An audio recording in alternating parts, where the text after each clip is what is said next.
Assalomu alaykum qadrli Farrosh hikoyalari kanali tinglovchilari. Ba'zan bir insonning eng buyuk qurbonligi shunday bo'ladiki, odamlar uni yillar davomida gunoh deb o'ylashadi. Ba'zan esa butun bir qishloq adashadi. Faqat bitta qariya haq bo'lib chiqadi. Bu hikoya 100 yoshga kirgan bir chol haqida. Uni bir vaqtlar avliyo deb ulug'lashgan. Keyin esa nomiga tupurishgan. Ammo uning o'lim to'shagida aytgan birgina siri minglab odamlarning boshini egishga majbur qilgan edi. O'sha sir esa 80 yil davomida yuragida ko'tarib yurgan qonli omonat edi. Tog'lar bag'rida yashiringan qadimiy qishloqlardan birida Sulton Bobo ismli mo'ysafid yashardi. U yaqindagina 100 yoshini qarshilagan edi. Ammo uni ko'rgan odam hech qachon oddiy qariya deb o'ylamasdi. Uning qaddi hali ham tik, nigohi o'tkir, xotirasi esa ko'plab yoshlarnikidan kuchli edi. Yuzidagi har bir ajin ortida alohida tarix yashardi. Urushlar, yo'qotishlar, ayriliqlar, ocharchiliklar, sabr va matonat. Ikkinchi jahon urushida Yevropaning yarmini piyoda bosib o'tgan bu inson ko'kragidagi orden va medallarni hech qachon maqtanish uchun taqmasdi. Ularni faqat bir narsani unutmaslik uchun saqlardi. Urushning narxi qanchalik dahshatli bo'lganini. Ayoli 20 yil oldin olamdan o'tgan. Farzandlari esa shaharlarda o'z oilalari bilan yashashardi. Sulton Bobo esa eski paxsa devorli hovlisini tark etishni istamasdi. Har tong bomdoddan keyin hassasiga tayanib qabriston tomon yo'l olar. O'tib ketgan do'stlari, urushda qolib ketgan safdoshlari va qarindoshlari haqqiga Qur'on tilovat qilardi. Qishloq ahli uni tirik afsona deb bilardi. To'ylar ham uning duosiz boshlanmasdi. Janozalarda ham eng oldinda u turardi. Hamma unga hurmat bilan salom berardi. Ammo hech kim tasavvur qila olmasdi. Oradan ko'p o'tmay aynan shu inson butun qishloqning nafratiga uchrashini, odamlar uning ortidan la'natlar yog'dirishini, hatto o'z farzandlari ham undan yuz o'girishini. Qishloqning narigi chekkasida esa Zarnigor ismli 20 yoshli qiz yashardi. U shunchalik go'zal ediki, uning husni haqida qo'shni qishloqlarda ham gapirishardi. Ammo go'zallik har doim ham baxt olib kelmaydi. Ba'zan u baloga aylanadi. Zarnigorning ota-onasi 2 yil oldin dahshatli avtohalokatda halok bo'lishgan edi. Shundan keyin qiz otasining ukasi Tohirning qo'liga qolgan. Tohir esa na rahmni bilardi, na insofni. Ichkilik va qimor uning umrini yemirib bo'lgan edi. Zarnigor tongdan kechgacha xizmatkor kabi ishlardi. Biror marta shikoyat qilsa yengasi Saodatning haqoratlari boshlanardi. Qizning yagona taskini ota-onasining qabri edi. U tez-tez qabristonga borar, qabr toshlarini quchoqlab yig'lardi. Go'yo yer ostidan ota-onasi ovoz berib uni yupatadigandek. Ammo javob bo'lmasdi. Faqat shamol va sukunat. Bir kuz oqshomida Tohir yana qimordan qaytdi. Bu safar odatdagidan ham battar ahvolda edi. Uning yuzi oqarib ketgan, qo'llari titrardi. Chunki u $50,000 qarz bo'lib qolgan edi. Qarzni esa oddiy odamga emas, Jalolboy degan mashhur jinoyatchiga yutkazgan edi. Jalolboy 55 yoshda, 3 marta uylangan, qo'pol va shafqatsiz odam sifatida tanilgan edi. Tohirning esa bu qarzni to'lashga imkoniyati yo'q edi. O'sha kecha uyda ayanchli suhbat bo'ldi. Zarnigor oshxona ortida idish yuvayotgan paytda amakisi va yengasining gaplarini eshitib qoldi. Tohir boshini changallab o'tirardi. Saodat esa sovuq tabassum bilan unga qarab dedi: "Nega boshingni qotiryapsan? Uyimizda tayyor yechim turibdi-ku." Jalolboy anchadan beri Zarnigorga ko'z olaytiradi. "Uni 4-xotin qilib beramiz. Qarz yopiladi. Ustiga ustak qalin ham olamiz." Zarnigorning qo'lidagi piyola yerga tushib sindi. Ammo ichkaridagilar buni eshitmadi. Qizning yuragi muzlab ketgan edi. U o'z xonasiga yugurdi. Yuzini yostiqqa bosib yig'lay boshladi. 55 yoshli zolimga xotin bo'lish, bu o'limdan ham dahshatli tuyulardi. Ertasiga Tohir qarorini aytdi. 3 kundan keyin Jalolboyning odamlari keladi. "Tayyor tur. Agar biror shovqin qilsang tiriklay ko'mib tashlayman." Zarnigor hech narsa demadi. Faqat uydan yugurib chiqdi. To'g'ri qabriston tomon. Shamol yuziga urilar. Ko'z yoshlari esa sovuqdan muzlab qolayotgandi. Ota-onasining qabri oldiga yetib borgach tiz cho'kdi. Dadajon, onajon, nega meni o'zingiz bilan olib ketmadingiz? Men yashashdan charchadim. Meni qutqaringlar. Yoki yoningizga chaqirib olinglar. Qizning ovozi qabriston bo'ylab aks-sado berdi. Aynan shu paytda bir necha qator narida duo qilib o'tirgan Sulton bobo bu faryodni eshitdi. U sekin o'rnidan turdi. Hassasiga tayandi va qabrlar orasidan qiz tomon yurdi. "Qizim", dedi u mayin ovozda. "Nega bu qadar yig'layapsan? Murdalarning ham oromi bor." Zarnigor boshini ko'tardi. Uning qarshisida butun qishloq hurmat qiladigan mo'ysafid turardi. Shu lahzada ichida yig'ilib qolgan barcha dard yorilib chiqdi. U hammasini aytib berdi. Qimor qarzi, Jalolboy, amaksining xiyonati va bugun kechqurun o'zini osishga qaror qilganini ham. Sulton bobo indamay eshitdi. Keyin sekin so'radi. "Isming nima qizim? Otang kim edi?" "Ismim Zarnigor. Otam Akmal edi. Bobom esa Murod polvon." Shu ism aytilishi bilan Sulton boboning qo'lidagi hassa titrab ketdi. Uning ko'zlari kattalashdi. "Murod polvon", dedi u pichirlab. So'ng qizning bo'ynidagi eski tumorga qaradi va birdan nafasi ichiga tushib ketdi. Chunki bu oddiy tumor emas edi. Bu uning 80 yil oldin urushga ketayotgan do'stiga bergan tumorining yarmi edi. O'sha lahzada qariyaning ko'zlariga yosh keldi. U osmonga qarab pichirladi. "Demak, shuning uchun meni 100 yoshgacha yashatdingmi? Mening qarzim hali tugamagan ekan." Keyin Zarnigorga tikilib qat'iy ohangda dedi. "Ko'z yoshlaringni art qizim. Men tirik ekanman. Seni hech kim sotolmaydi. Hech kim." Zarnigor Sulton boboning so'zlarini eshitib bir lahza unga tikilib qoldi. U bu gaplarni oddiy tasalli deb o'yladi. Axir qarshisida 100 yoshga kirgan qariya turardi. Qarshi tomonda esa pulga, qurolga va odamlarga ega bo'lgan Jalolboydek yirtqich bor edi. Ammo Sulton boboning nigohida shunday qat'iyat bor ediki, qiz beixtiyor ishonib ketdi. O'sha nigohda urushlarni yenggan odamning kuchi yashirin edi. Sulton bobo hassasini yerga qo'yib, qizning boshiga qo'lini qo'ydi. "Endi yig'lama. Uyga qayt. Men seni yolg'iz qoldirmayman. Men bergan so'zni buzmayman." Zarnigor sekin bosh irg'adi. U hali ham nima bo'lishini bilmasdi. Ammo ichidagi o'lim haqidagi fikrlar ilk marta ortga chekingandek bo'ldi. Shu kuni kechqurun Tohirning hovlisida g'alati shovqin boshlanib ketdi. Jalolboy qora rangli qimmatbaho mashinasida yetib kelgan edi. Yonida 2 nafar qorovuli bor edi. Hovlida dasturxon yozilgan. Qozonda go'sht qaynardi. Tohir esa xushomad bilan yugurib yelib xizmat qilardi. Xuddi jiyanini emas, bir qo'yni sotayotgandek. Zarnigor ichkaridagi xonada oq libos kiydirilgan holda o'tirardi. Qo'lida esa kichkina oshxona pichog'i bor edi. Agar hech qanday najot bo'lmasa, o'zini himoya qilish uchun emas, o'zini o'ldirish uchun. Chunki Jalolboyga tegishdan ko'ra o'lim afzal tuyulardi. Mulla ham kelgan edi. Hamma narsa tayyor edi.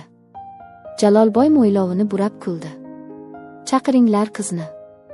Nikohni o'qitamiz." Tohir yugurib ichkariga kirmoqchi bo'lgan paytda hovli darvozasi birdan qarsillab ochildi. Shunday ochildiki, hamma beixtiyor o'girildi. Darvozadan kirib kelayotgan odamni ko'rib esa hech kim gapira olmay qoldi. Bu Sulton bobo edi. Ammo bugun u odatdagidek emasdi. Egnida urush davridan qolgan tantanali choponi. Ko'ksida esa qator-qator orden va medallar yaltirardi. Uning ortidan qishloqning eng hurmatli oqsoqollari kirib kelayotgan edi. Hovlini sukut bosdi. Tohirning yuzidagi tabassum muzlab qoldi. Sulton bobo asta oldinga yurdi. Hassasini yerga urdi. Ovoz butun hovliga tarqaldi. "Men bu yerga mehmon bo'lib kelmadim", dedi u. Men bu qizning sotilishiga yo'l qo'ymaslik uchun keldim. Jalolboy kulib yubordi. Oldiniga bu vaziyat unga kulgili tuyuldi. Chol, yoshingiz ulug'. Ammo bu ishga aralashmang. Qarz evaziga qiz menga tegadi. Qonuniy nikoh bo'ladi. Siz nima qila olasiz? Qarzini to'laysizmi? Sulton bobo unga tik qaradi. Shunday qaradiki, Jalolboyning kulgisi sekin yo'qola boshladi. Ha, dedi qariya. To'layman. Hovlidagilar bir-biriga qarab qolishdi. Tohirning og'zi ochilib qoldi. Jalolboy esa qoshlarini chimirdi. Qancha qarz bo'lsa to'layman, dedi Sulton bobo. Lekin bir shart bilan. Hamma jim bo'lib qoldi. Hatto shamol ham to'xtagandek edi. Jalolboy istehzo bilan kuldi. Xo'sh, qanaqa shart ekan? Sulton bobo chuqur nafas oldi. Keyin ichkaridagi eshik oldida qotib qolgan Zarnigorga qaradi va baland ovozda dedi: Zarnigor Jalolboyga emas, menga turmushga chiqadi. Hovli ustiga go'yo chaqmoq tushdi. Bir necha soniya hech kim hatto nafas ham olmadi. Tohirning qo'lidagi piyola yerga tushib sindi. Mullaning qo'lidagi tasbeh to'xtab qoldi. Jalolboy esa qotib qoldi. 100 yoshli qariya 20 yoshli qizga uylanmoqchimi? Odamlar orasida shivir-shivir boshlandi. Keyin esa shovqin ko'tarildi. Bu nima degani? Bu aqldan ozish-ku. Bu sharmandalik. Jalolboy qahqaha otib kuldi. Ha ha ha. Chol, sening miyang aynib qolibdi. Qariganingda yosh qizga havas qilibsan-da. Sulton bobo uning kulgisiga parvo ham qilmadi. U choponining ichidan eski baxmal xaltachani chiqardi va stol ustiga tashladi. Xaltachadan oltin tangalar va quyma tillalar sochilib ketdi. Ularning yaltirashi hammaga ko'zni qamashtirdi. Men bu tillalarni 80 yildan beri saqlab kelaman, dedi Sulton bobo. Ular mening mukofotim edi. Bugun esa do'stimning omonatini qutqarish uchun kerak bo'lyapti. Jalolboyning ko'zlari tillalarga yopishib qoldi. U qiymatini bir qarashda tushundi. Bu qarzdan bir necha barobar qimmat edi. Sulton bobo oldinga qadam tashladi. Qani, ol. Qarzing yopildi. Endi yo'qol va qaytib bu qizga yaqinlashma. Jalolboyning yuzi qorayib ketdi. U tillalarni oldi. Ammo ko'zlarida nafrat chaqnardi. Bu ish shu bilan tugamaydi, chol, dedi u tishlarini g'ijirlatib. Sulton bobo esa javob bermadi. Faqat tik qarab turdi. Nihoyat Jalolboy odamlarni ergashtirib chiqib ketdi. Ammo uning ko'zlaridagi qasos olovi hali o'chmagan edi. Hovlida qolganlar esa endi Sulton boboga boshqa nigoh bilan qarashardi. Hayrat va jirkanish aralash nigoh bilan. Oqsoqollardan biri boshini chayqadi. Sulton aka, pulingiz bo'lsa qizni qutqarib qo'yib yuborsangiz bo'lmasmidi? Nega o'zingizga nikohlayapsiz? Bu qiz nevarangiz tengi-ku. Imom ham chuqur xo'rsindi. El nima deydi endi? Sulton bobo esa ilk bor ovozini balandlatdi. El qayerda edi bu qiz sotilayotgan paytda? Qayerda edi sizlarning adolatingiz? Hamma jim bo'lib qoldi. Chunki javob yo'q edi. Sulton bobo ichkariga qaradi. Zarnigor hali ham eshik oldida qotib turardi. Qizning ko'zlari yoshga to'la edi. U hech narsani tushunmasdi. Ammo bir narsani his qilardi. Bu inson uni qutqarish uchun o'z obro'sini qurbon qilayotgan edi. Sulton bobo uning yoniga bordi va past ovozda dedi: Menga ishon qizim. Men seni himoya qilaman. Men seni hech qachon xafa qilmayman. Zarnigor uning ko'zlariga qaradi va ilk marta yuragi tinchlandi. Nikoh o'qilgan kuni qishloq osmoni xuddi biror qora xabarni kutayotgandek tund edi. Zarnigorning roziman degan ovozi juda past eshitildi. Ammo shu birgina so'z bilan uning taqdiri butunlay o'zgardi. Mulla duoni tugatdi. Odamlar esa hali ham nima bo'lganini anglay olmay bir-birlariga qarab qolishardi. Bir tomonda 100 yoshli urush faxriysi, ikkinchi tomonda 20 yoshli qiz. Bu manzara ularning tasavvuriga sig'masdi. Ammo eng qizig'i shundaki, bu nikohdagi eng xotirjam odam aynan Zarnigorning o'zi edi. Chunki u Jalolboyning qo'liga tushish bilan Sulton bobo himoyasiga o'tish o'rtasidagi farqni yaxshi bilardi. Nikohdan keyin Sulton bobo qizning qo'lidan ushlamadi ham. Faqat oldinga yurib dedi: "Ketdik qizim. Endi bu yerda senga joy yo'q." Va ular hovlidan chiqib ketishdi. Odamlarning nigohlari orqasidan o'qdek ergashib borardi. Ertasi tongda esa butun qishloq qaynab ketdi. Choyxonalarda, bozorlarda, masjid hovlisida faqat bitta mavzu bor edi. Sulton bobo aqldan ozibdi. Qariganda yosh qizga uylanibdi. Odamlar uning yillar davomida orttirgan obro'sini bir kunda yer bilan yakson qilishdi. Kimdir uni nafsiga qul bo'lgan chol dedi. Kimdir kampirining arvohidan uyalmadi dedi. Ba'zilar esa undan yuz o'girib ketishdi. Eng og'iri esa hali oldinda edi. 3 kundan keyin Toshkentdan uning farzandlari yetib kelishdi. Katta o'g'li Jamshid mashinadan tushishi bilan hovliga bostirib kirdi. Uning ortidan 2 singlisi ham kelayotgan edi. Jamshid otasiga salom ham bermadi. "Ota, siz nima qilib qo'ydingiz? Butun el oldida bizni sharmanda qildingiz. 100 yoshga kirib yosh qizga uylanishga uyalmadingizmi?" Sulton bobo javob bermadi. Faqat jim o'tirib tasbih aylantirishda davom etdi. Bu esa o'g'lining jahli chiqishiga sabab bo'ldi. "Gapiring. Nega indamaysiz? Odamlar ustimizdan kulishyapti. Sizning deb bolalarimiz maktabda bosh ko'tara olmay qoldi." Sulton bobo sekin boshini ko'tardi va faqat bitta gap aytdi: "Vaqti kelib hammasini tushunasizlar." Jamshid alam bilan kulib yubordi. "Tushunamizmi? Nimasini tushunamiz? Sharmandalikni tushunamizmi? Men bugundan boshlab sizni ota demayman." Uning singillari ham yig'lab hovlidan chiqib ketishdi. Sulton bobo esa ortidan qaramadi ham. Faqat tasbih donalari barmoqlari orasida aylanishda davom etdi. Zarnigor bularning hammasini eshik ortidan eshitib turardi. Uning yuragi ezilib ketdi. Bu inson uning deb o'z farzandlarini ham yo'qotayotgan edi.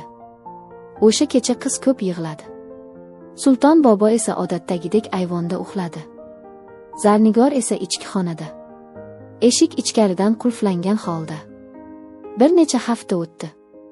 Keyin oylar ham o'ta boshladi. Va asta-sekin qiz bir narsani tushundi. Sulton bobo unga biror marta ham er sifatida muomala qilmagan edi. Unga faqat nevarasidek qarardi. Shahardan yangi kiyimlar olib kelardi. Universitetga tayyorlanishi uchun ustozlar topdi. Kutubxonadan kitoblar olib kelib berardi. Har safar ovqatlanayotganda birinchi bo'lib uning likopchasiga taom suzardi. Qiz ilk bor o'zini himoyalangan his qila boshladi. Lekin ichidagi savol tobora kattalashib borardi. Nega? Nega bu inson uning uchun shuncha narsani qurbon qildi?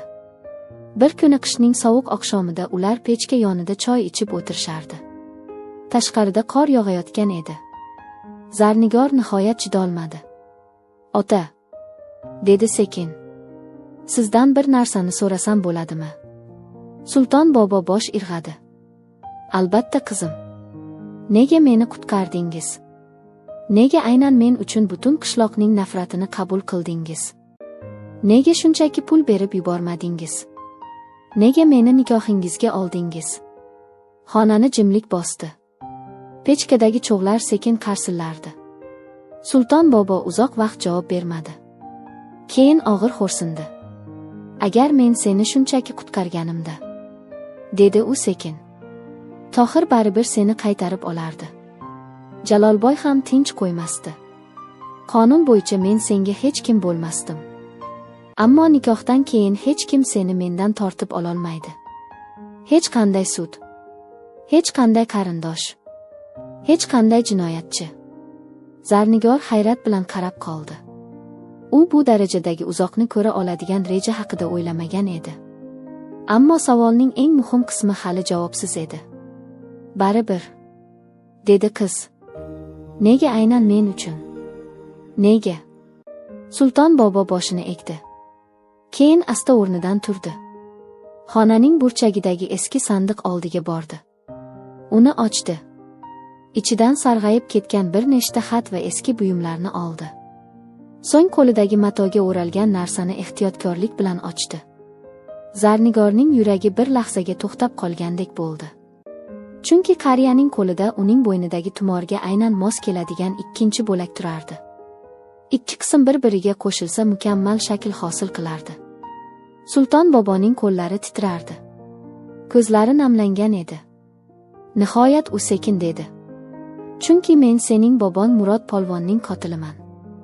Zarnigorning qo'lidagi piyola yerga tushib chil-chil bo'ldi. Uning nafasi ichiga tiqilib qoldi. "Nima dedingiz?" Sulton bobo ko'zlarini yumdi. Va 80 yil davomida hech kimga to'liq aytolmagan sir nihoyat tiliga chiqdi. "Ha qizim, men sening bobongni o'z qo'lim bilan otganman." Xonadagi havo birdan og'irlashib ketdi. Pechkadagi Olifning qarsillashi ham eshitilmay qolgandek edi. Zarnigor nafas olishni unutdi. Uning quloqlari shang'illab ketdi. Qarshida o'tirgan inson bir necha oy davomida uni himoya qilgan. Unga mehr bergan. Hayotini saqlab qolgan edi. Endi esa aynan shu inson bobosining qotili ekanini aytayotgandi. "Yo'q", dedi qiz titrab. "Yo'q. Bu bo'lishi mumkin emas. Siz hazillashyapsiz." Sulton bobo boshini sekin chayqadi. Yuzidagi og'riq shu qadar chuqur ediki, uni soxtalashtirib bo'lmasdi. "Men 80 yildan beri shu yuk bilan yashayapman qizim. Har kuni, har soniya, har nafasda." Zarnigor asta devorga suyanib o'tirdi. Uning oyoqlari bo'shashib ketgan edi. Qanday qilib? Nega? Sulton bobo uzoq sukut saqladi. So'ng pechka ichidagi olovga tikilib gap boshladi. "Men va Murod polvon aka-ukadek edik. Bir ko'chada ulg'ayganmiz. Birga cho'milganmiz. Birga mushtlashganmiz. Birga non yeganmiz. Qishloqda hamma bizni egizakdek bilardi. Men undan 2 yosh kichik edim. Lekin u meni doim ukasidek asrardi. Keyin urush boshlandi. Bizni bir kunda frontga olib ketishdi. Murod polvonning ayoli o'sha paytda homilador edi. U ketayotganida bo'ynidagi tumorni 2ga bo'ldi. Yarmini o'zida qoldirdi. Yarmini esa xotiniga berdi. Agar qaytmasam, bolamizga taqasiz dedi. Sulton boboning ovozi titrab ketdi. Biz urushning eng dahshatli joylariga tushdik. Ochlik, sovuq, qon, o'lim. Har kuni yonimizdagi odamlar yiqilib qolardi. Ammo Murod polvon doim meni himoya qilardi. Bir kuni qahraton qishda bizning bo'linmamiz qamalda qoldi. Atrofda faqat portlashlar, o'q ovozlari va o'lim bor edi. Men yugurayotganimda yonimda mina portladi. Ko'zimni ochganimda oyoqlarim ishlamayotgan edi. Dushman esa yaqinlashib kelardi. Men o'limni kutayotgandim. Lekin Murod polvon qaytib keldi. U o'zi qochib ketishi mumkin edi. Lekin meni tashlab ketmadi. Meni yelkasiga ortib oldi va qor ichida sudrab olib ketdi. Zarnigor ko'z yoshlarini artdi. U bobosini hech qachon ko'rmagan edi. Ammo shu hikoyani eshitib yuragi siqilib borardi. Biz vayron bo'lgan yer to'laga yashirindik, dedi Sulton bobo. Ammo o'sha paytda snayperning o'qi Murod akaning qornini teshib o'tgan ekan. Men buni kech bildim. U qonga belanib yotardi. Men uni qutqarishga urindim. Ammo iloji yo'q edi. Dushman tobora yaqinlashib kelardi. Itlar hurardi. Nemis askarlari qadam tovushlari eshitilardi. Murod polvon esa dahshatli azob chekardi. Keyin u meni chaqirdi. "Ibrohim", dedi. Sulton bobo shu yerda to'xtab qoldi. Chunki o'sha lahzalarni eslash hali ham og'riqli edi. U meni qo'limdan ushladi va iltimos qildi. "Meni o'ldir", dedi. Men tushunmadim. Yig'ladim. Rad qildim. Lekin u yana iltimos qildi. "Dushmanga tirik tushishni istamayman. Ular meni qiynaydi", Men baribir yashamayman. Azobimni tugat. Keyin bo'ynidagi tumorni yechib qo'limga berdi. Va qasam oldi. Oilamga qaragin. Farzandimni xor qilma, dedi. Zarnigorning ko'zlaridan yosh oqardi. Sulton bobo esa davom etdi. Men bunga rozi bo'lmadim. Ammo tashqarida dushman eshik oldiga kelib qolgan edi. Agar u baqirsa, ikkovimiz ham ushlanardik. Men miltiqni qo'limga oldim. U esa ko'zlarimga qarab kuldi. Oxirgi marta kuldi qizim. Va dedi: "Ukam, yig'lama. Sen aybdor emassan." Keyin men tepkini bosdim. Xonani sukut bosdi. Pechkadagi cho'g'lar qizil ko'zdek yonib turardi. Men o'sha kuni tirik qoldim, dedi Sulton bobo. Lekin aslida men ham o'sha yerda o'ldim. Urush tugagach qishloqqa qaytdim. Hamma meni qahramon deb kutib oldi. Ammo men o'zimni qotil deb his qilardim. Murod polvonning xotini qo'lida go'dak bilan oldimga yugurib chiqdi. "Erim qani?" dedi. Men esa inday olmadim. Haqiqatni aytolmadim. Shundan beri har kuni shu yuk bilan yashadim. Zarnigor asta yig'lab yubordi. U qariyaning ko'zlariga qaradi va ilk marta uning ichidagi og'riq qanchalik ulkan ekanini tushundi. "Siz qotil emassiz", dedi qiz pichirlab. "Yo'q. Siz bobomning jonini olmagan ekansiz. Siz uning azobini tugatgansiz." Sulton bobo boshini chayqadi. Ammo men baribir o'zimni kechira olmadim. Shuning uchun butun umr oilangizni uzoqdan kuzatib yurdim. Yordam berdim. Ammo yaqin borishga jur'at qilolmadim. Keyin ota-onang halok bo'ldi. Men yana kech qolay deb qoldim. Mazorda seni ko'rganimda tushundim. Bu mening oxirgi imkoniyatim edi. Xudo meni bekorga 100 yoshgacha yashatmagan ekan. Men Murod polvonga bergan va'damni bajarishim kerak edi. Zarnigor sekin o'rnidan turdi. Qariyaning oldiga bordi va uning titrayotgan qo'llarini ushlab oldi. "Ota", dedi u yig'lab. "Siz menga hayot berdingiz. Siz bobomga bergan va'dangizni bajardingiz. Men sizdan nafratlana olmayman." Sulton boboning ko'zlaridan yosh oqib tushdi.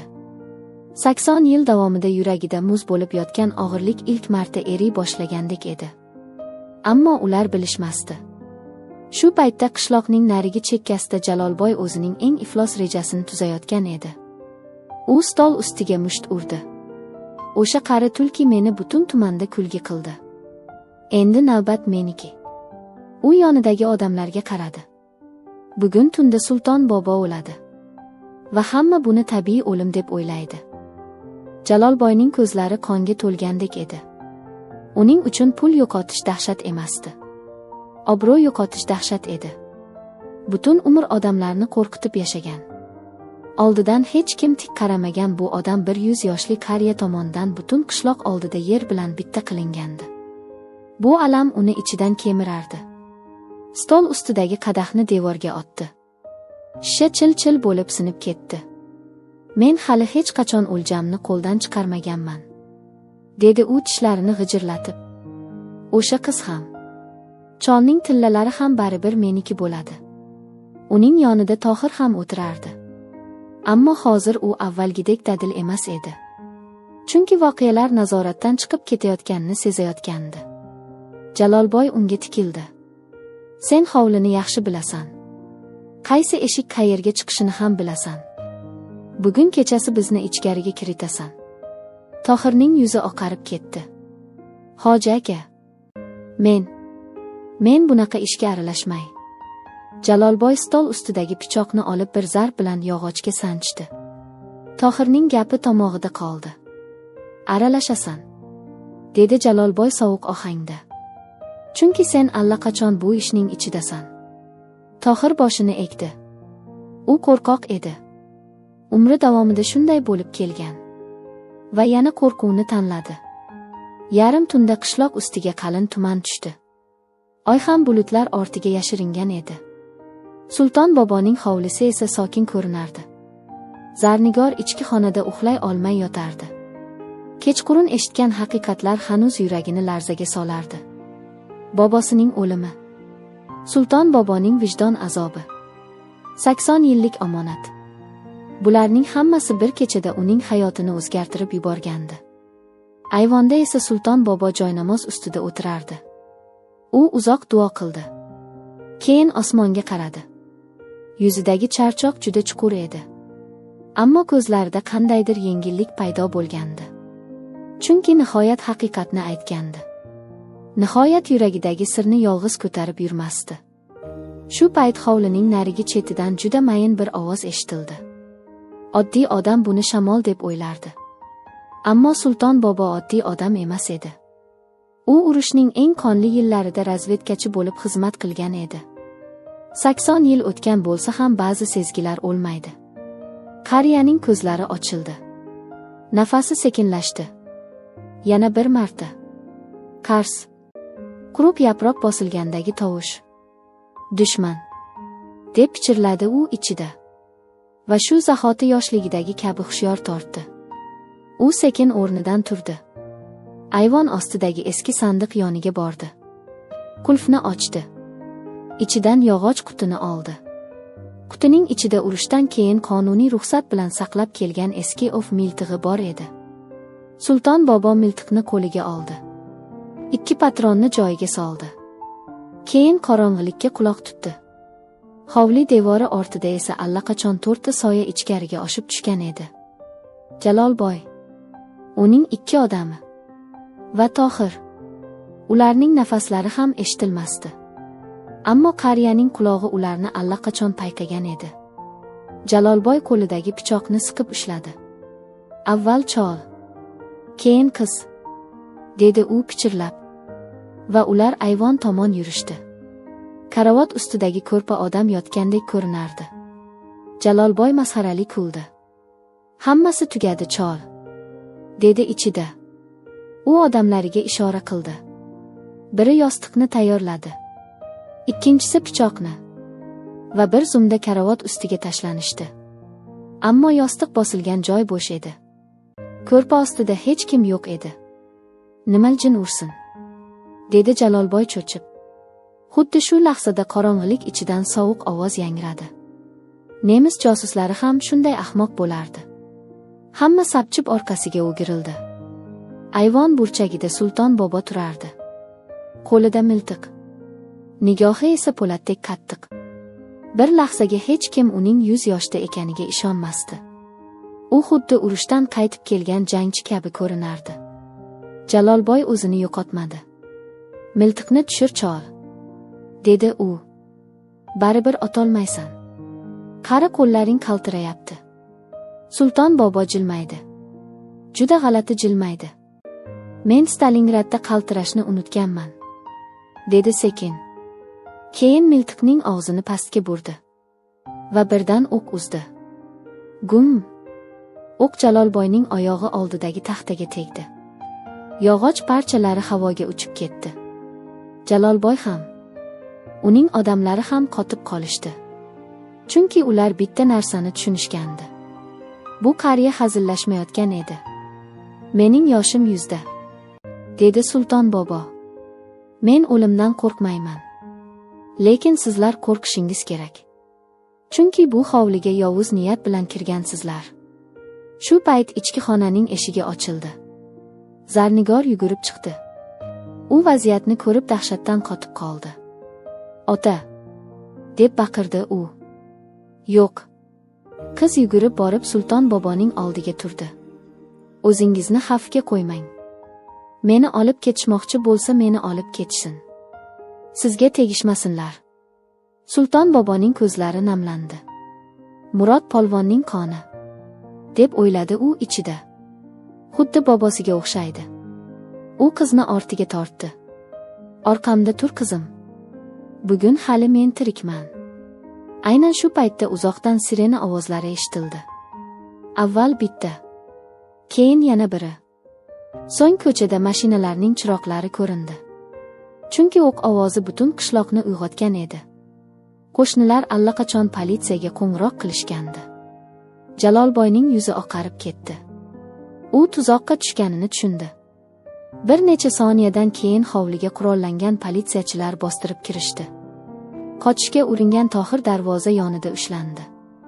Jalolboy va uning odamlari esa Sulton boboning miltig'i qarshisida taslim bo'lishdan boshqa chorasi qolmaganini anglashdi.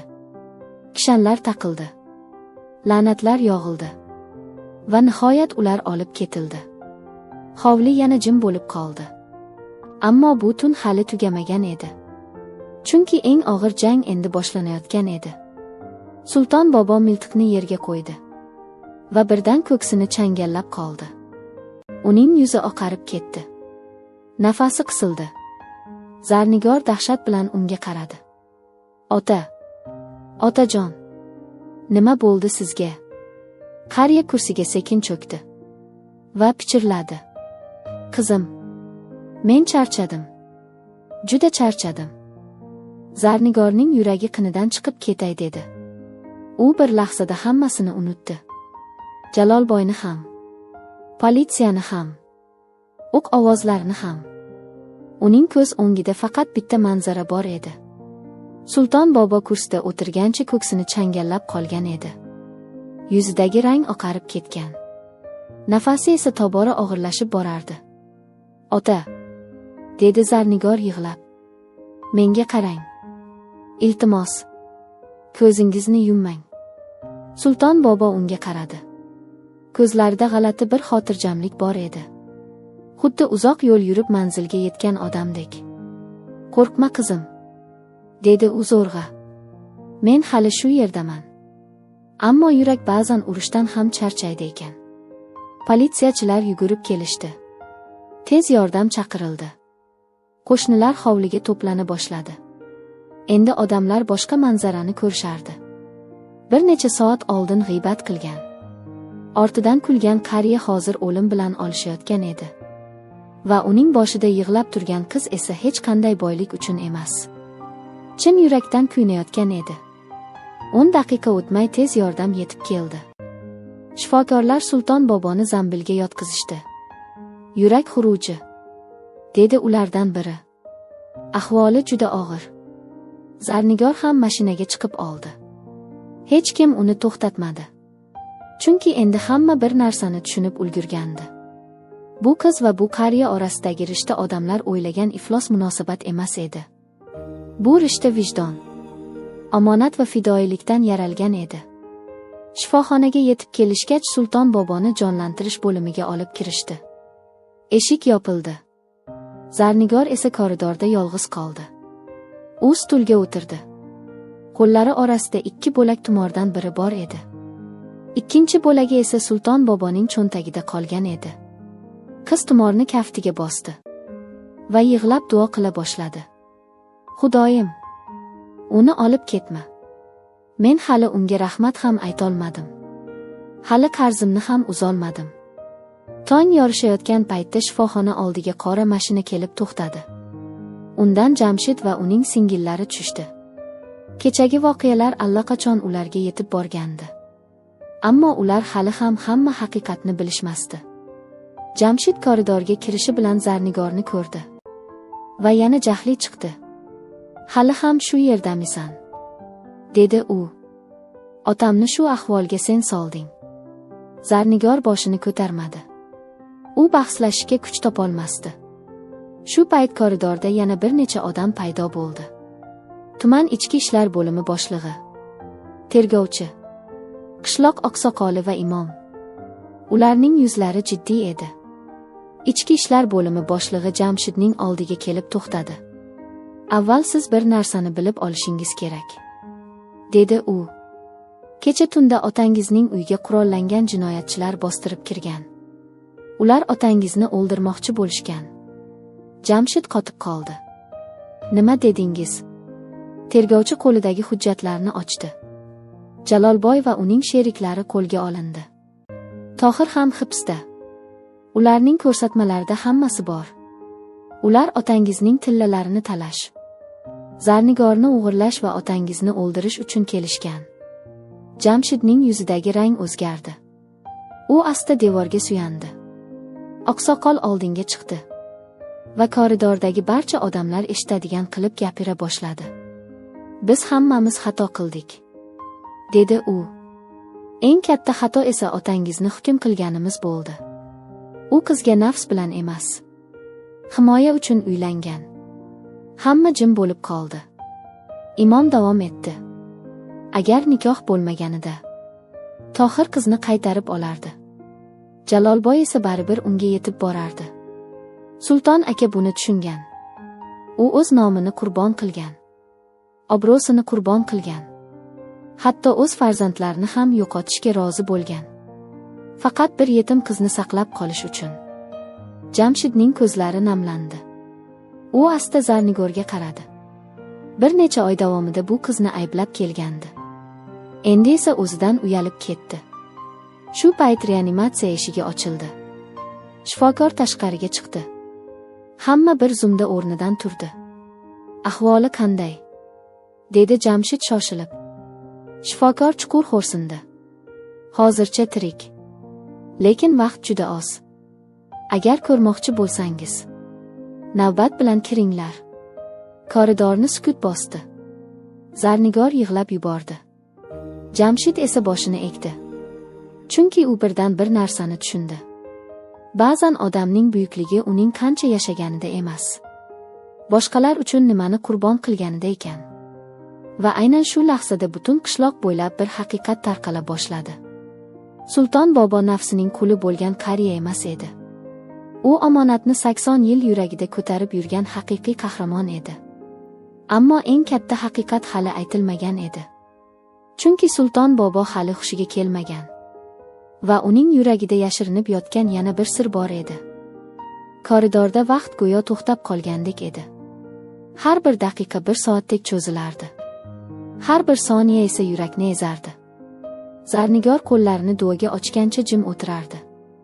Jamshid esa deraza oldida qotib qolgan edi. U umrida ilk bor o'z otasini qanchalik kam bilganini his qilayotgandi. Bir necha oy davomida uni aybladi. Uyalmasdan yuziga og'ir gaplar aytdi. Hatto sizdek otamiz yo'q degan edi. Endi esa shu so'zlar miyasida bolg'adek urilardi. Reanimatsiya eshigi yana ochildi. Hamshira chiqib atrofga qaradi. Zarnigor Qodirova kim? Dedi u. Men. Deb o'rnidan turdi qiz. Bemor sizni chaqiryapti. Zarnigorning oyoqlari qaltirab ketdi. U sekin eshik tomon yurdi. Xonaga kirgan zahoti yuragi ezilib ketdi. Sulton bobo oppoq choyshab ustida yotardi. Qo'llariga tomchi dori ulangan. Ko'ksiga apparatlar qo'yilgan. Nafasi qiyin chiqardi. Ammo ko'zlari ochiq edi. Qizim, dedi u sekin. Zarnigor uning yoniga yugurib bordi. Ota, men shu yerdaman. Sulton bobo uning qo'lini ushladi. Qo'llari muzdek edi. Meni diqqat bilan eshit. Vaqtim oz qolgan bo'lishi mumkin. Bunday demang, dedi Zarnigor yig'lab. Siz hali uzoq yashaysiz. Qariya mayin jilmaydi. Men 100 yil yashadim qizim. Ko'pchilikka nasib qilmaydigan umr ko'rdim. Endi Xudoning irodasi nima bo'lsa shu.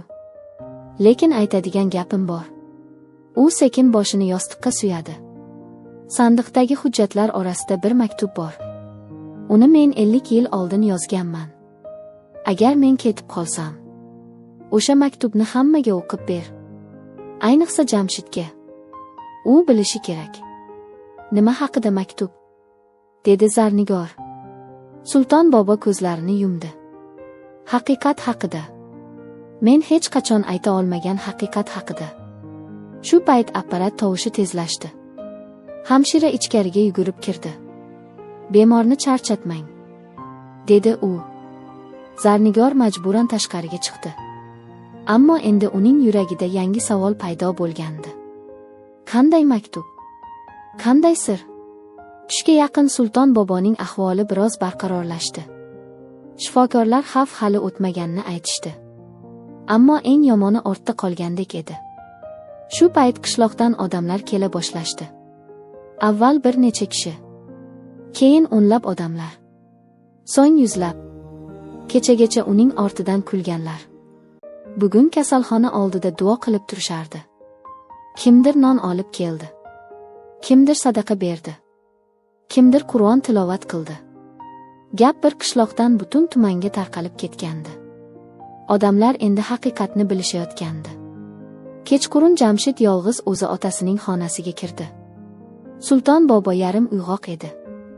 "Ota", dedi Jamshidning ovozi titrab. "Meni kechiring." Sulton bobo ko'zlarini ochdi. Bir necha soniya o'g'liga qarab turdi. Keyin qo'lini uzatdi. Jamshid otasining qo'lini ushladi va birdan yig'lab yubordi. "Men yomon farzand bo'ldim", dedi u. "Sizga ishonmadim. Sizni tushunmadim. Hatto sizdan uyaldim." Sulton bobo chuqur nafas oldi. "Yo'q bolam. Sen shunchaki haqiqatni bilmasding. Men ham aytmaganman. Demak ayb ikkalamizda." Jamshid boshini egdi. "Otajon, sizni uyga olib ketaman. Siz hali nevaralaringizni ko'rasiz. Hali ko'p yashaysiz." Sulton bobo uzoq jim qoldi. So'ng deraza tomonga qaradi. Quyosh botayotgan edi. Oltin rang nur xona ichiga tushib turardi. "Bilasanmi, Jamshid?" dedi u sekin. "Men umr bo'yi bir narsadan qo'rqib yashadim." "Nimadan, ota?" "O'limdan emas. Vijdonim bilan yuzlashishdan. Men Hasan akamning ko'zlarini unutolmadim. 80 yil davomida unutolmadim. Har tong uyg'onganimda ham, har kecha yotganimda ham u meni kuzatib turgandek bo'lardi." Jamshid indamadi. "Endi esa", dedi Sulton bobo mayin jilmayib. "Endi qo'rqmayapman. Chunki omonatni egasiga topshirdim. Hasan akamning nevarasi endi yolg'iz emas. Men va'damni bajardim." Shu so'zlardan keyin xona yana sukutga cho'mdi. Ammo aynan o'sha oqshom qishloqning narigi chekkasida yana bir voqea yuz berayotgandi. Tergov hibsxonasida Jalolboy tun bo'yi uxlay olmay o'tirardi. Uning rejalari barbod bo'lgan. Odamlari qo'lga tushgan. Obro'si yer bilan bitta bo'lgan edi. Ammo eng yomoni bu emasdi. Uni boshqa narsa qo'rqitayotgandi. Chunki tergovchilar eski jinoyatlarni ham kovlay boshlashgandi. Va agar og'zi ochilsa, nafaqat u, balki yana ko'plab odamlar ham qulashini yaxshi bilardi. Shu sabab u qorong'i kamerada o'tirib tishlarini g'ijirlatdi va ichida bir qarorga keldi. "Agar men qulasam, yolg'iz qulamayman", dedi u pichirlab. Bu qaror esa hali hech kim kutmagan yangi bo'ronning boshlanishi edi. Tong juda sokin otdi. Ammo bu sokinlik faqat tashqarida edi. Ichkarida esa bo'ron yaqinlashayotgan edi. Jalolboy kechasi bir daqiqa ham uxlamadi. U temir karavotda o'tirgancha shiftga tikilib chiqdi. Tergovchilar bergan savollar miyasida aylanardi. Ular faqat kechagi bosqinchilik haqida emas, o'tgan yillardagi ishlar haqida ham so'ray boshlashgandi. Qora pul, yerlarni noqonuniy egallash, g'oyib bo'lgan odamlar, qo'rqitilgan guvohlar. Jalolboy yaxshi bilardi. Agar bir kishi gapira boshlasa, zanjir uzilib ketadi. Va o'sha zanjirning narigi uchida juda katta odamlar turardi. Ertalab tergovchi kameraga kirdi. Qo'lida qalin jild bor edi. Jalolboy unga tikildi. Tergovchi esa stolga hujjatlarni qo'ydi. "Senga bir taklif bor", dedi xotirjam. Jalolboy indamadi. "Agar hamkorlik qilsang, ayrim holatlar yengillashi mumkin.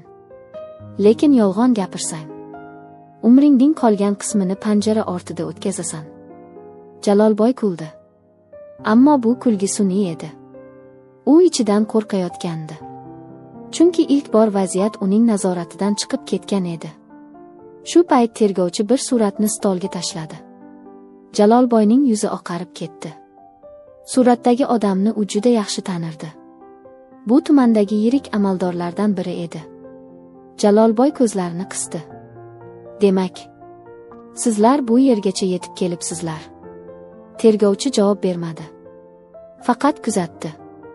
Jalolboy esa ichida bir narsani tushundi. O'yin tugayotgan edi. Kasalxonada esa butunlay boshqa manzara hukm surardi. Sulton bobo kechagidan yaxshiroq ko'rinardi. Nafasi biroz tiklangan. Ammo shifokorlar hali ham ehtiyot bo'lish kerakligini aytishardi. Zarnigor deyarli uning yonidan ketmasdi. Ovqatini ham shu yerda yedi. Uxlasa ham stulda uxlar edi. Bir kuni tushdan keyin Sulton bobo unga ishora qildi. "Qizim, sandiqdagi maktubni olib keldingmi?" Zarnigor bosh irg'adi. "Ha, ota. Olib keldim." Maktub eski edi. Qog'ozlari sarg'aygan. Burchaklari yeyilgan. U 50 yildan ko'proq vaqt sandiq ichida yotganini ko'rsatib turardi. Sulton bobo maktubga uzoq qarab qoldi. Keyin uni qizga uzatdi. "O'qib ber." Zarnigor ehtiyotkorlik bilan maktubni ochdi. Qo'llari titrayotgan edi. Qog'ozning yuqori qismida birinchi jumla yozilgandi. "Agar bu maktub o'qilayotgan bo'lsa, demak men haqiqatni aytishga ulgurmaganman." Xonadagi hamma jim bo'lib qoldi. Jamshid ham shu yerda edi. Singillari ham. Hatto shifokor ham beixtiyor quloq soldi. Zarnigor o'qishni davom ettirdi. "Men Sulton Rahimov umr bo'yi bir sir bilan yashadim. Men odamlar nazarida qahramon bo'ldim. Ammo o'zimni hech qachon qahramon deb hisoblamadim. Chunki men eng yaqin do'stim Murod polvonni o'z qo'lim bilan o'ldirganman." Jamshid boshini egdi. U bu voqeani endi bilardi. Ammo maktub davom etardi. "Men uni nafratdan emas, qo'rquvdan emas, rahmdan o'ldirdim. Ammo baribir o'ldirdim. Shuning uchun men har bir mukofotni olganimda uyaldim. Har bir maqtovni eshitganimda qiynaldim." Zarnigorning ovozi titradi. Ko'zlaridan yosh oqib tushdi. Ammo o'qishda davom etdi. "Agar bir kun Murod akamning avlodlaridan biri yordamga muhtoj bo'lsa, men qo'limdan kelgan hamma narsani qilaman deb o'zimga qasam ichganman. Men 100 yil yashadim. Chunki Yaratgan menga shu qasamni bajarish imkonini berdi." Xonadagi sukut yanada chuqurlashdi. Jamshid yig'lay boshladi. Singillari ham ko'z yoshlarini yashira olishmadi. Maktubning oxirgi satrlari esa barchaning yuragini larzaga soldi. "Farzandlarim, agar bir kun meni yomon ko'rsangiz ham mayli. Faqat bir narsani bilinglar. Insonning qadrini odamlar nima deyishi bilan emas, vijdoni nima deyishi bilan o'lchanglar. Men ko'p xato qildim. Ammo omonatga xiyonat qilmadim." Zarnigor o'qishni tugatdi. Xonada faqat yig'i tovushlari eshitilardi.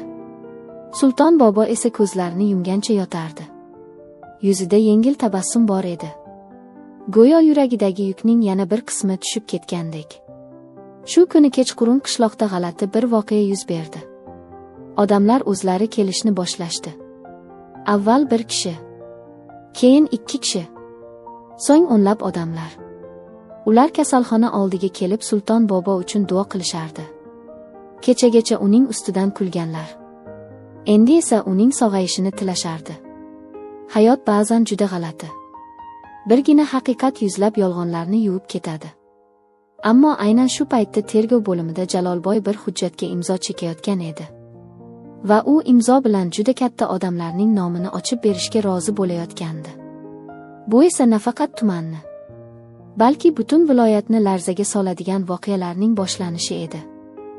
Jalolboy imzo qo'ygan zahoti tergovchi bir necha soniya unga tikilib turdi. Xonadagi havo ham og'irlashgandek edi. Chunki bu oddiy ko'rsatma emasdi. Bu yillar davomida yashirinib kelgan bir necha odamning taqdirini o'zgartiradigan hujjat edi. Jalolboy qalamni stol ustiga tashladi va chuqur xo'rsindi. "Men yutqazdim", dedi u sekin. "Lekin yolg'iz yutqazmayman." Tergovchi indamadi. Faqat hujjatlarni yig'ishtirib chiqib ketdi. Oradan ko'p o'tmay viloyatdan maxsus guruhlar kelishni boshladi. Ayrim amaldorlarning uylariga tintuv tushdi.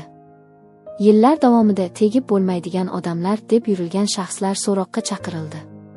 Tuman bo'ylab mish-mishlar tarqaldi. Ammo odamlar hali bu voqealarning asl ildizi qayerdan boshlanganini bilishmasdi. Hammasi bir 100 yoshli qariyaning halol vijdonidan boshlangandi. Kasalxonada esa vaqt sekin o'tayotgandi. Sulton bobo kundan kunga kuch yig'ayotgandek ko'rinardi. Lekin shifokorlar ehtiyotkor edi. Uning yuragi juda charchagan edi. Bir asrlik umrning og'irligi bor edi unda. Bir kuni ertalab u Zarnigorni yoniga chaqirdi. "Qizim", dedi mayin ovozda. "Men uyga qaytmoqchiman." Zarnigor jilmayib yubordi. Bu gapni eshitishni juda kutgandi. "Shifokor ruxsat bersa albatta qaytamiz, ota." Sulton bobo derazadan tashqariga qaradi. "Men hovlimni sog'indim. Yongoq daraxtini sog'indim. Tongdagi qushlarning ovozini sog'indim. Eng ko'p esa..." U bir zum to'xtadi. "Tinchlikni sog'indim." Shu kuni tushdan keyin shifokorlar kutilmagan qaror chiqardi. Ahvoli barqarorlashgan edi. Bir necha kun ichida uyga chiqarish mumkin edi.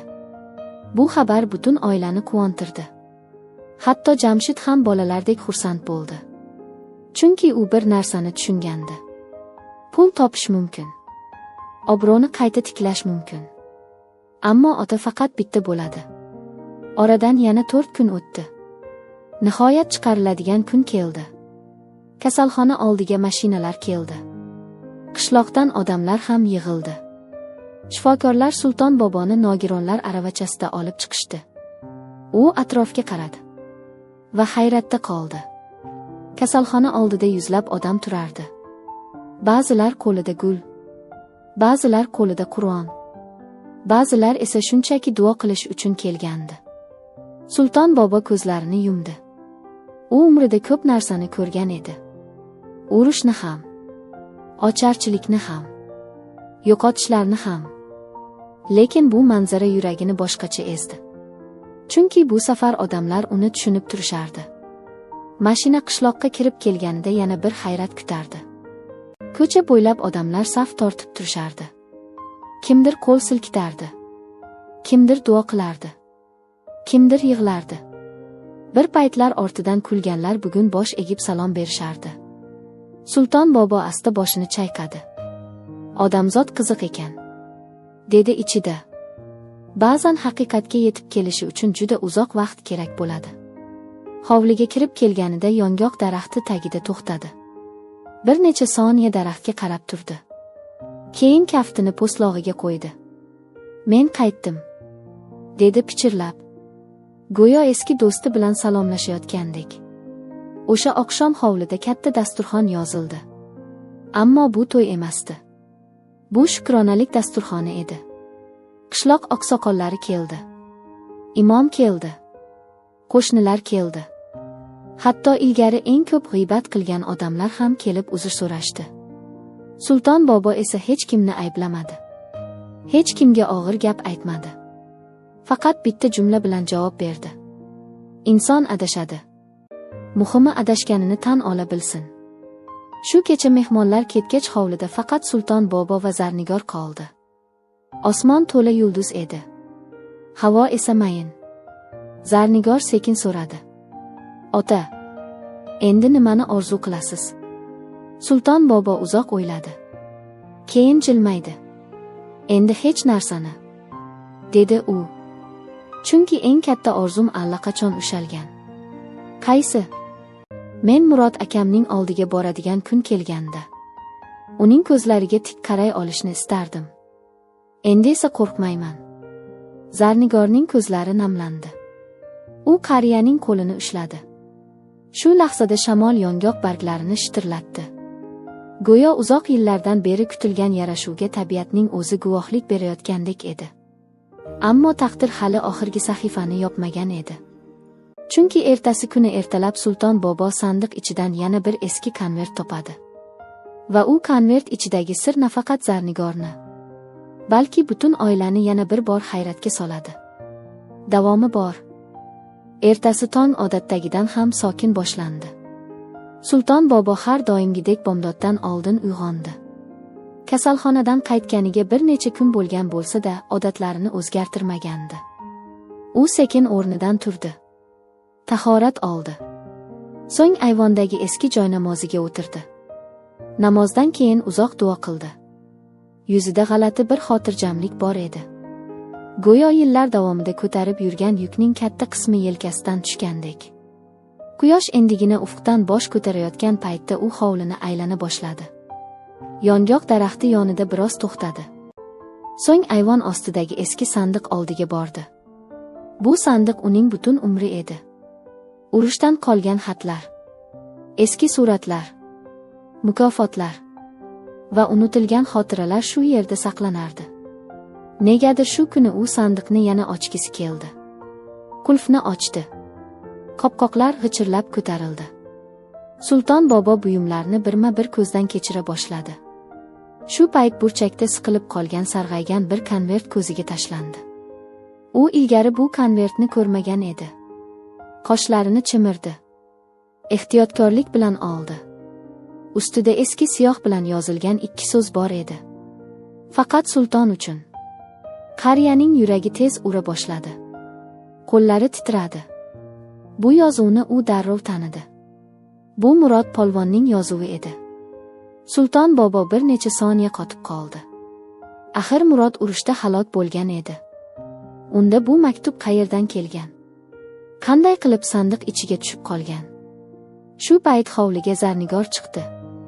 "Ota, nima bo'ldi?" Sulton bobo javob bermadi. Faqat konvertni ko'rsatdi. Qiz yaqinlashdi va yozuvni ko'rib hayron qoldi. "Bu bobomning yozuvimi?" Sulton bobo bosh irg'adi. "Ha qizim, menimcha shunday."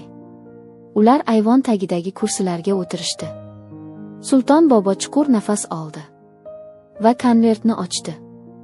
Ichidan bitta buklangan qog'oz chiqdi. Siyoh ancha xiralashgan bo'lsa-da, yozuvlarni o'qish mumkin edi. Sulton bobo ovozi titrab maktubni o'qiy boshladi. "Aziz ukam Sulton, agar bu maktub senga yetib borsa, demak men qaytolmaganman." Qariya bir lahza to'xtab qoldi. Ko'zlari namlandi. So'ng davom etdi. "Men seni yaxshi bilaman. Agar menga biror narsa bo'lsa, sen o'zingni ayblaysan. Shuning uchun bu xatni oldindan yozib qoldiryapman." Zarnigor nafasini ichiga yutdi. Urushda odamlar ba'zan tanlov qilmaydi. Taqdir ularning o'rniga tanlaydi. "Agar men qaytmasam, o'zingni ayblama. Chunki sen mening ukamsan. Men senga ishonaman." Sulton boboning ovozi bo'g'ildi. Ammo u o'qishda davom etdi. "Agar bir kun mening oilamga yordam bera olsang, yordam ber. Lekin buni qarz deb bilma. Bu birodarlikdir." Zarnigorning ko'zlaridan yosh oqib tushdi. Maktubning oxirgi satrlari esa ikkalasini ham larzaga soldi. "Va yana bir gap. Agar bir kun mening nevaram tug'ilsa, unga ayt. Men uni ko'rmagan bo'lsam ham yaxshi ko'raman. Chunki qon bir kun yo'lini topadi." Sulton bobo qog'ozni sekin tushirdi. Hovlini sukut qopladi. Faqat daraxt barglarining shitirlashi eshitilardi. Bir necha soniyadan keyin qariya yuzini kaftlari bilan yopdi va yig'lab yubordi. Bu 80 yildan beri ichida yig'ilib kelgan yoshlar edi. "Men bekorga azob chekibman", dedi u pichirlab. "Murod aka meni allaqachon kechirgan ekan." Zarnigor uning yoniga o'tib yelkasiga bosh qo'ydi. "Ota, sizni nafaqat u yaratgan ham kechirgan bo'lsa kerak. Bo'lmasa sizga bu maktubni bugun ko'rsatmasdi." Shu kuni tushdan keyin Sulton bobo qishloq imomini chaqirdi. Oqsoqollarni ham yig'di. So'ng hammaning oldida o'sha maktubni o'qib berdi. Odamlar yig'lashdi. Hatto yoshi katta erkaklar ham ko'z yoshlarini yashira olishmadi. Chunki ular ilk bor haqiqiy vijdonning og'irligini ko'rishayotgandi. O'sha kundan boshlab qishloqda bir odat paydo bo'ldi.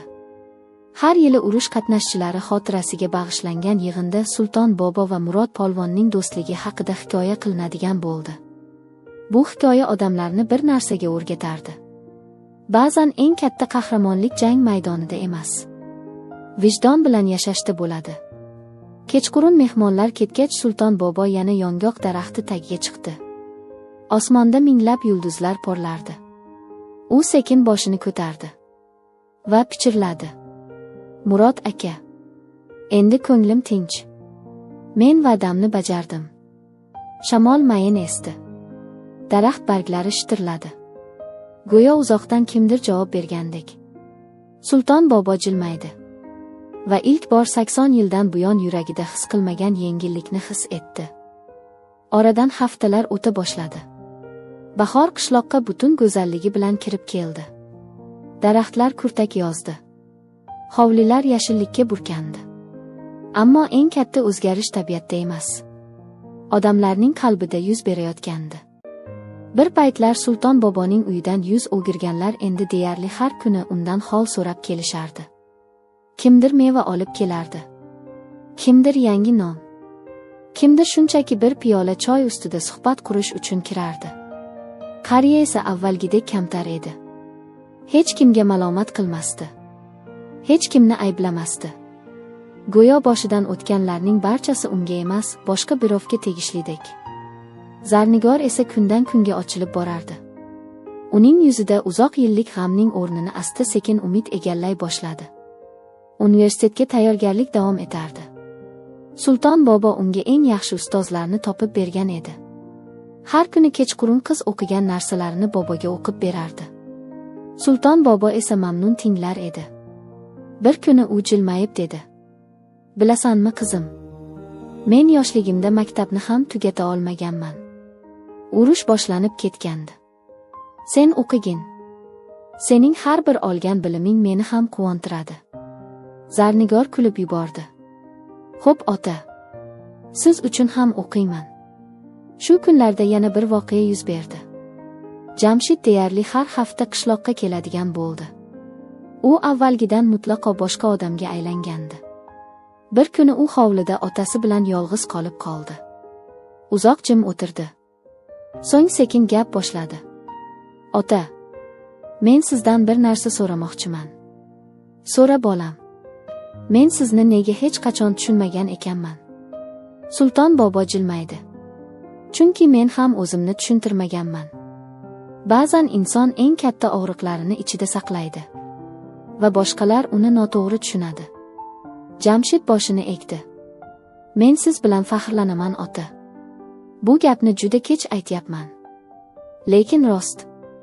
Sulton bobo o'g'lining yelkasiga qo'l qo'ydi. "Kech degan narsa yo'q bolam. Muhimi aytildi." Shu payt darvoza taqilladi. Hovliga bir notanish odam kirib keldi. Taxminan 50 yoshlar atrofidagi bu erkakning qo'lida papka bor edi.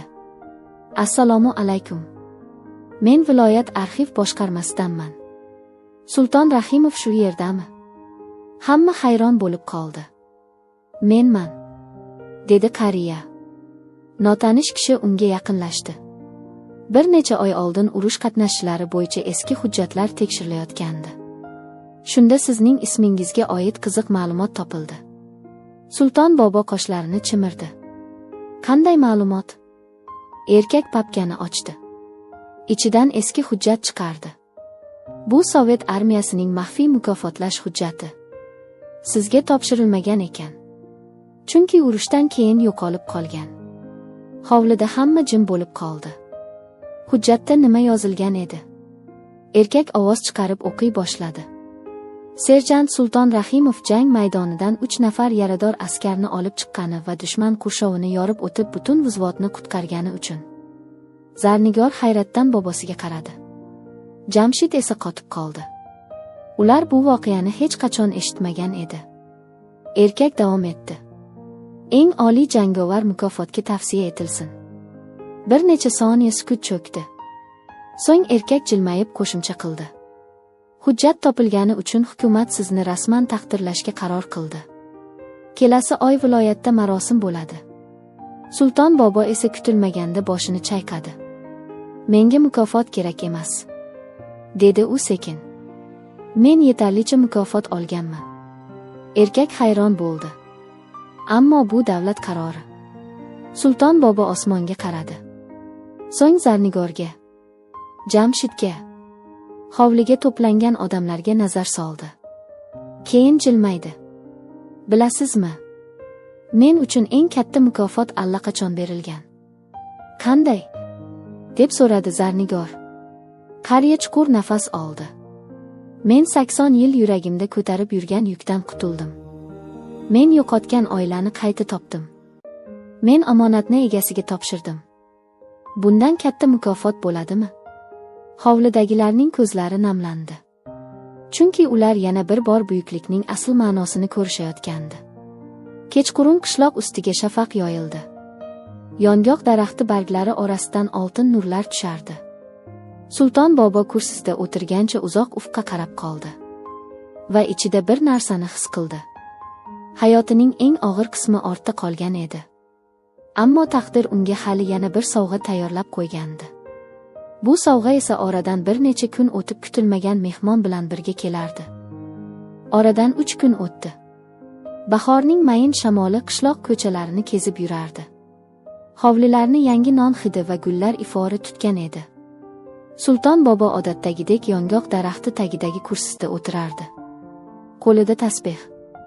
Ko'zlari esa uzoq ufqlarda. U so'nggi haftalarda ancha tinch tortgandi. Go'yo umr bo'yi ko'tarib yurgan yukining katta qismi yelkasidan tushgandek. Zarnigor esa ayvonda kitob o'qirdi. Imtihonlarga tayyorgarlik qizg'in ketayotgandi. Shu payt darvoza taqilladi. 1 marta, 2 marta, 3-chi marta esa ancha qat'iy. Zarnigor o'rnidan turdi. Balki qo'shnilardandir deb o'yladi. Darvozani ochgan zahoti esa hayratdan qotib qoldi. Tashqarida 55 yoshlar atrofidagi notanish ayol turardi. Oqartirgan ro'mol o'ragan. Ko'zlarida g'alati hayajon bor edi. "Assalomu alaykum qizim", dedi ayol. "Bu yerda Sulton Rahimov yashaydimi?" "Ha, yashaydilar. Siz kim bo'lasiz?" Ayol darhol javob bermadi. Faqat hovli ichkarisiga qaradi. So'ng asta pichirladi. "Men uni 80 yildan beri qidiraman." Zarnigorning yuragi tez urib ketdi. U ayolni ichkariga taklif qildi. Sulton bobo mehmonni ko'rishi bilan qo'lidagi tasbeh yerga tushib ketdi. Bir necha soniya ikkalasi ham qotib qolishdi. "Yo'q", dedi qariya ishonmay. "Bu mumkin emas." Ayolning ko'zlariga yosh keldi. "Meni tanidingizmi, Sulton aka?" Sulton bobo sekin o'rnidan turdi. Qo'llari titrardi. "Muhayyo", dedi u zo'rg'a. "Muhayyo opa." Hovlini sukut qopladi. Zarnigor hech narsani tushunmasdi. Ayol yig'lab yubordi. "Ha, menman. Men Murodning qizi."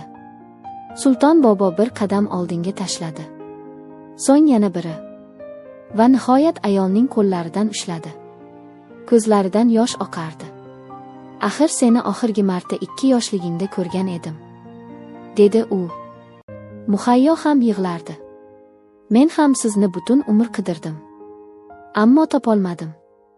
Ma'lum bo'lishicha, urushdan keyin Murod polvonning oilasi boshqa viloyatga ko'chib ketgan ekan. Keyinchalik aloqalar uzilgan. Hujjatlar yo'qolgan. Hayot odamlarni turli tomonga sochib yuborgan edi. Muhayyo esa yaqinda eski arxiv hujjatlarini ko'rib qolgan. Va nihoyat Sulton boboning manzilini topgan edi. O'sha kuni hovlida uzoq suhbat bo'ldi. Muhayyo onasining vasiyatini aytib berdi.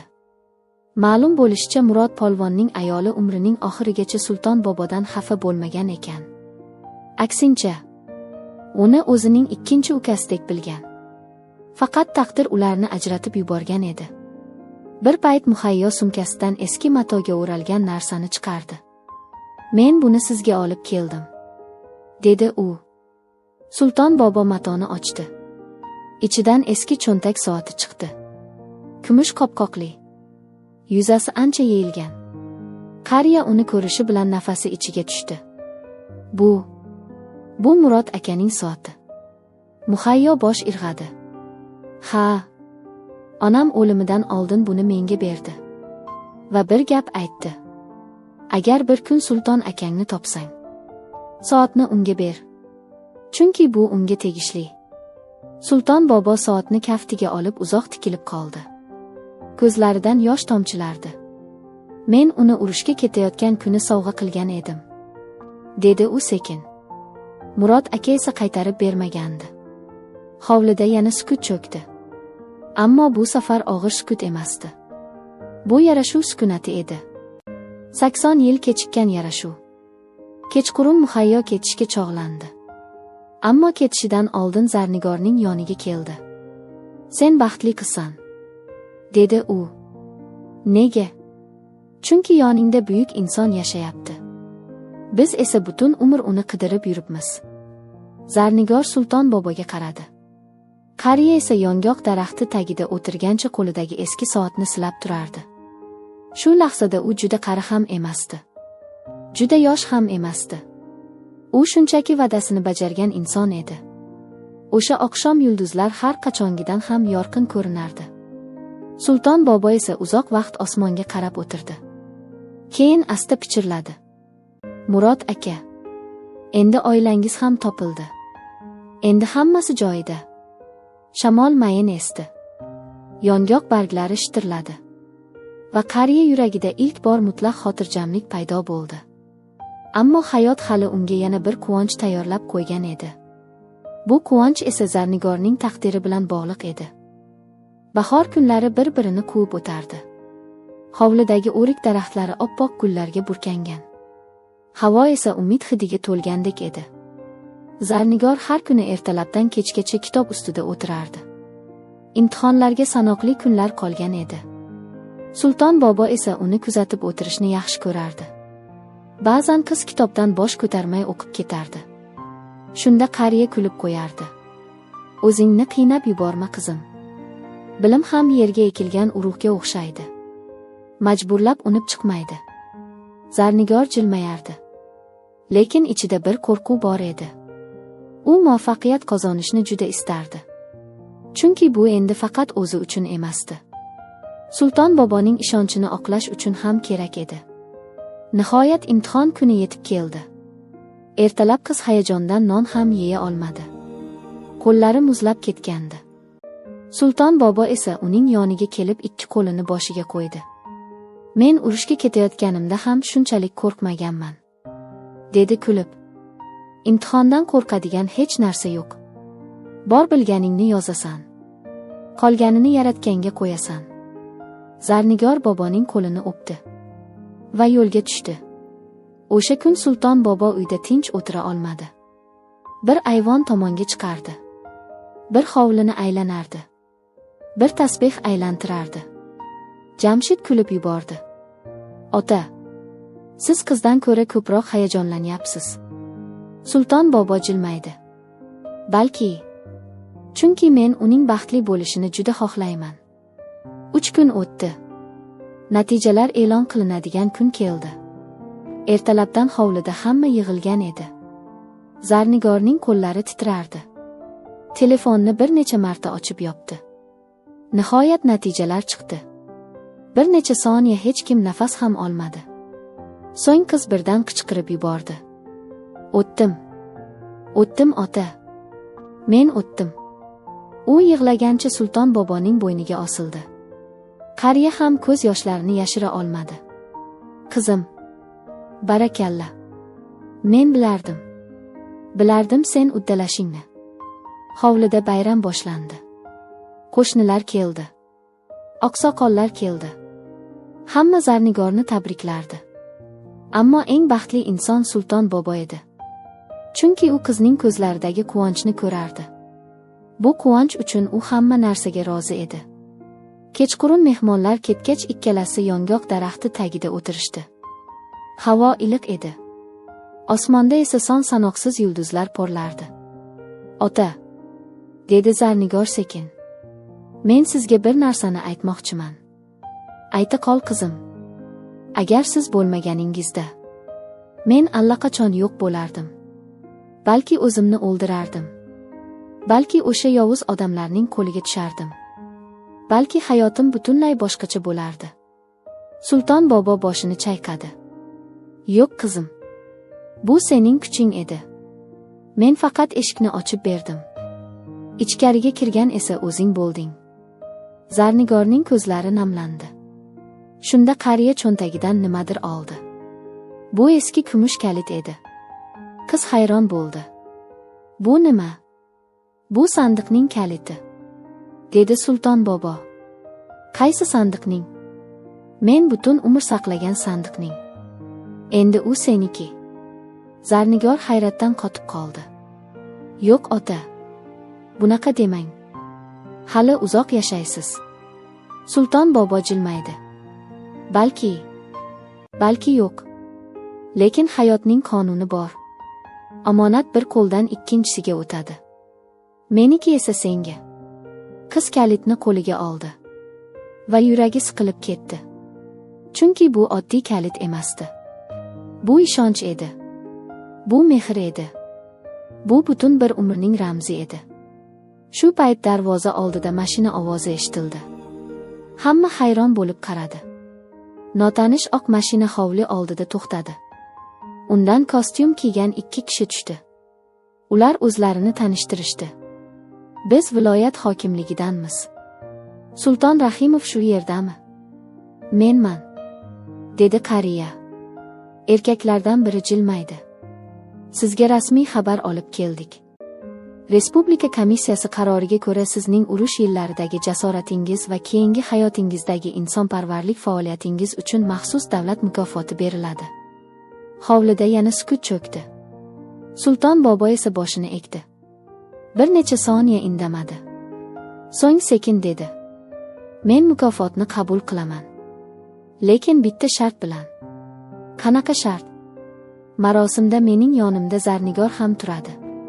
Chunki agar odamlar meni qahramon desa, bu qiz ham qahramon. U hamma og'riqlarga qaramay sinmadi. Erkaklar bir-biriga qarab jilmayishdi. Albatta, dedilar. O'sha kecha Zarnigor uzoq vaqt uxlay olmadi.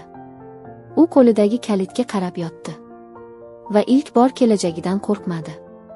Chunki endi uning ortida nafaqat xotiralar, balki uni chin dildan sevgan bir insonning duosi ham bor edi. Va ba'zan insonni oldinga olib yuradigan eng katta kuch aynan shu bo'ladi. Davlat mukofotini topshirish marosimigacha hali bir necha hafta bor edi. Ammo bu xabar qishloq bo'ylab shamoldan tez tarqaldi. Odamlar endi Sulton boboni boshqacha ko'z bilan ko'rishardi. Ilgari uni faqat urush faxriysi deb bilishgan bo'lsa, endi uning butun hayoti bir dars ekanini tushunishayotgandi. Bir kuni choyxonada 2 kishi gaplashib qoldi. Eslaysanmi? O'sha payt hammamiz uni yomonlagandik, dedi biri boshini egib. Ha, dedi ikkinchisi xo'rsinib. Odamni bilmay turib hukm qilish qanchalik oson ekan. Shu payt choyxonadagi oqsoqollardan biri gapga aralashdi. Odamning asl qadrini ko'rish uchun ba'zan uning butun umrini bilish kerak bo'ladi bolalar. Birgina voqeaga qarab hukm qilma. Hayot har doim ko'rinib turganidan chuqurroq. Bu gaplar asta-sekin butun qishloqqa tarqaldi. Hatto maktab o'qituvchilari ham bolalarga Sulton bobo haqida gapirib beradigan bo'lishdi. Ular qariyaning urushdagi jasoratlarini emas, vijdonini misol qilib keltirishardi. Chunki urushda qahramon bo'lish qiyin. Ammo 80 yil davomida vijdon bilan yashash undan ham qiyinroq edi. Oradan yana bir necha kun o'tdi. Bir kuni tushdan keyin Zarnigor universitetdan xat oldi. U stipendiya ham yutgan edi. Qiz quvonchdan yig'lab yubordi. Bu xabarni eshitgan Sulton bobo esa uzoq vaqt indamay qoldi. So'ng yuzida g'urur paydo bo'ldi. Ko'rdingmi qizim? Dedi u. Yaxshilik hech qachon yo'qolmaydi. Ba'zan kechikadi, lekin albatta qaytib keladi. Zarnigor kulib qo'ydi. Bu sizning duoyingiz ota. Yo'q, dedi qariya bosh chayqab. Bu sening mehnating. Men faqat yo'lingdagi toshlarni surib qo'ydim. Yo'lni esa o'zing bosib o'tding. Shu kuni kechqurun qariya sandiqni yana ochdi. Bu safar u ichidan eski fotoalbom chiqardi. Zarnigor uning yoniga o'tirdi. Albomdagi suratlar qora oq edi. Ba'zilari juda xiralashib ketgan. Mana bu Murod aka, dedi Sulton bobo bir suratni ko'rsatib. Mana bu esa men. Yoshligimizda. Zarnigor suratga uzoq tikildi. 2 yigit yonma-yon turardi. Kulib tushgan. Ko'zlarida orzular bor edi. Urush hali boshlanmagan davr. Ular kelajakda nimalar kutayotganini bilishmasdi. Ota, dedi qiz asta. Siz baxtli bo'lganmisiz? Sulton bobo bir necha soniya o'ylab qoldi. So'ng jilmaydi. Ha, baxtli ham bo'lganman. Baxtsiz ham. Lekin bilasanmi? Insonning baxti boshidan o'tgan sinovlar bilan o'lchanmaydi. U sinovlardan keyin yuragida nima qolganligi bilan o'lchanadi. Menda esa shukr, mehr qoldi. Zarnigor bu gapni uzoq eslab qoldi. Marosim kuni nihoyat yetib keldi. Viloyat markazidagi katta zal odamlar bilan to'lib ketgan edi. Urush faxriylari, o'qituvchilar, talabalar, jurnalistlar hamma yig'ilgan edi. Sulton bobo yangi chopon kiygan. Ko'kragida orden medallari yarqirab turardi. Uning yonida esa Zarnigor turardi. Oq libosda, boshini mag'rur tutgan holda. Marosim boshlangach Sulton boboni sahnaga taklif qilishdi. Butun zal oyoqqa turdi. Qarsaklar uzoq davom etdi. Qariya mikrofon oldiga kelib to'xtadi. Bir necha soniya atrofga qarab turdi. So'ng gap boshladi. Men nutq so'zlashni bilmayman, dedi kulib. Urushda ham ko'proq tinglaganman. Zal kulib yubordi. Lekin men bir narsani aytmoqchiman. Hayot menga ko'p narsani o'rgatdi. Eng muhim saboq esa shuki, odamlarni shoshilib hukm qilmang. Chunki siz ko'rayotgan voqeaning ortida ko'pincha ko'rinmaydigan hikoya bo'ladi. Zal yana jim bo'ldi. Sulton bobo davom etdi. Agar men bugun shu yerda turgan bo'lsam, bu faqat men tufayli emas, yonimdagi qiz tufayli ham. Chunki u menga insonning ruhini sindirib bo'lmasligini isbotladi. Zarnigorning ko'zlariga yosh keldi. Butun zal unga qarab qarsak chaldi. O'sha lahzada qiz o'zini ilk bor yolg'iz emasligini his qildi. Marosim tugagach odamlar uzoq vaqt Sulton bobo bilan suratga tushishdi. Qo'lini siqishdi. Duo so'rashdi. Ammo qariya eng ko'p bir narsadan xursand edi. Zal eshigidan chiqayotgan paytda u Zarnigorning yuziga qaradi va unda uzoq yillardan beri ko'rmagan nur borligini sezdi. Bu umid edi. Kelajak edi. Hayot edi. Kechqurun ular qishloqqa qaytishdi. Quyosh botayotgan edi. Mashina hovli oldida to'xtadi. Sulton bobo yong'oq daraxtiga qaradi. So'ng osmonga va ichida bir tuyg'u uyg'ondi. G'alati, ammo juda sokin tuyg'u. Go'yo uzoq safardan qaytgan odamning hisi kabi. U asta pichirladi. Murod aka, men va'damni bajardim. Endi ko'nglim tinch. Shamol mayin esdi. Daraxt barglari shitirladi. Va qariya yuragida ilk bor mutlaq osoyishtalik hukm surdi. O'sha oqshom g'alati darajada sokin edi. Go'yo tabiatning o'zi ham shoshilmay qolgandek. Quyosh ufq ortiga yashiringan. Osmonda esa mayda yulduzlar birin-ketin ko'rina boshlagan edi. Hovlida faqat yong'oq daraxti barglarining mayin shitirlashi eshitilardi. Sulton bobo ayvondagi eski kursida o'tirar. Qo'lida esa Murod polvondan qolgan kumush soat bor edi. U soat qopqog'ini ochdi. Eski mexanizm hali ham ishlardi. Sekin, ammo aniq. Xuddi umrga o'xshab. Bir kuni to'xtaydi. Lekin to'xtaguncha o'z vazifasini bajaradi. Zarnigor esa choy olib chiqdi. Ota, charchamadingizmi? Sulton bobo jilmaydi. Charchadim qizim. Lekin bugun boshqa charchoq. Yaxshi charchoq. Uzoq yo'l yurgan odam manzilga yetgandagi charchoq. Zarnigor uning yoniga o'tirdi. Bir necha daqiqa ikkalasi ham jim qoldi.